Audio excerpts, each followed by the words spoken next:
power, then at least tell us, Your Honors, you are mooting and railroading the case. Ang pahayag ni Attorney Ferdinand Topacio hindi pinalampas ng panel. Well, that is why I take exception to your unfounded implication that we are railroading this case. Yes, you are correct. We are under higher power, and that is the power of our conscience. So I hope your conscience will let you sleep at night. I sleep soundly, but I snore a little louder, sir. At kahit nambalaan na, ayaw pa rin paawat ni Topacio. We better temper our language.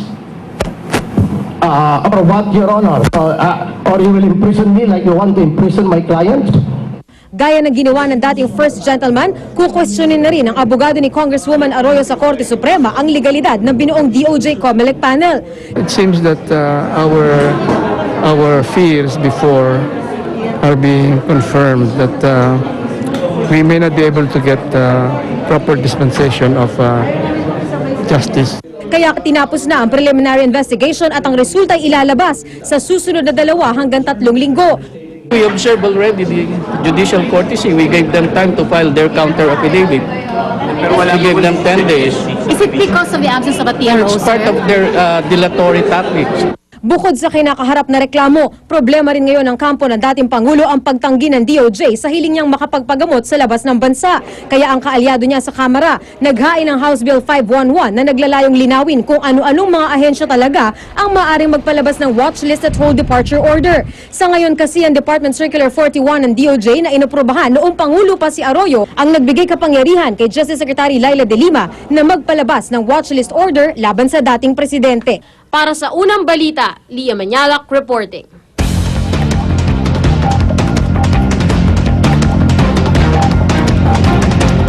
Negosyanteng si Roberto Ongpin, iginita walang papel si dating First Gentleman Mike Arroyo sa pagpapautang sa kanya ng 600 at 60 milyong piso ng Development Bank of the Philippines noong 2009.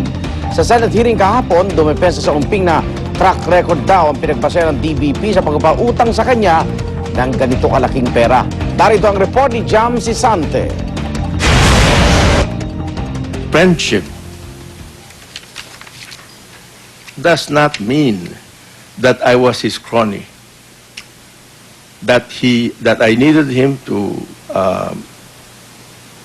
ask for behest loans on my behalf, and nor that I fronted for him in any of my investment banking deals. Ito ang iginiit ng negosyanteng si Roberto Ongpin ang humarap sa investigasyon ng Senado.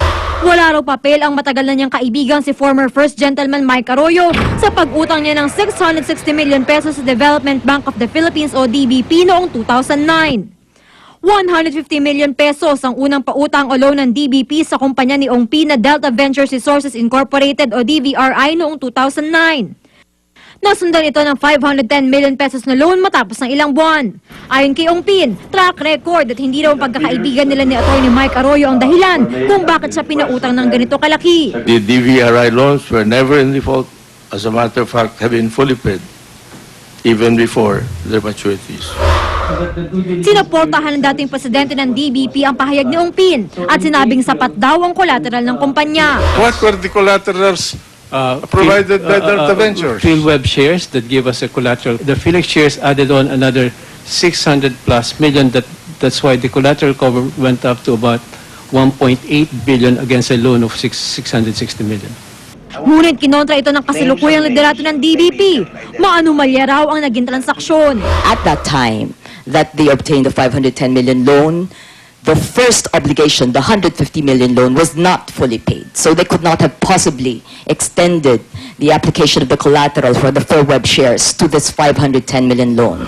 Pero mismong mga kasalukuyang opisyal ng DBP, hati umano sa issue. Ngayon, parang the board is not talking to management, management is not talking to the board. And where in the world can you have a bank go on like that?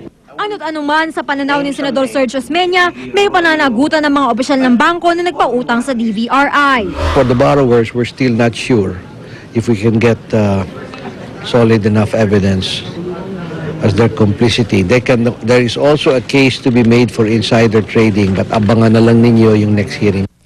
Para sa unang balita, Jam Sisante reporting.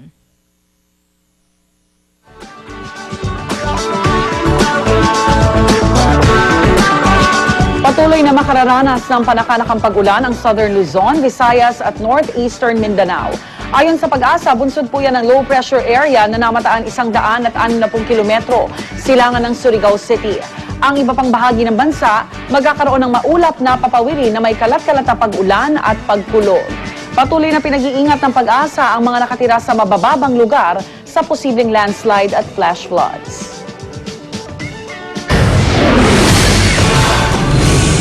Lalaki patay sa saksak sa Quezon City. Kariyahan sa Carmen North, Cotabato, pinasabugan, isa patay, 11 sugatan. Huwag pa huli, tutok lang sa unang balita.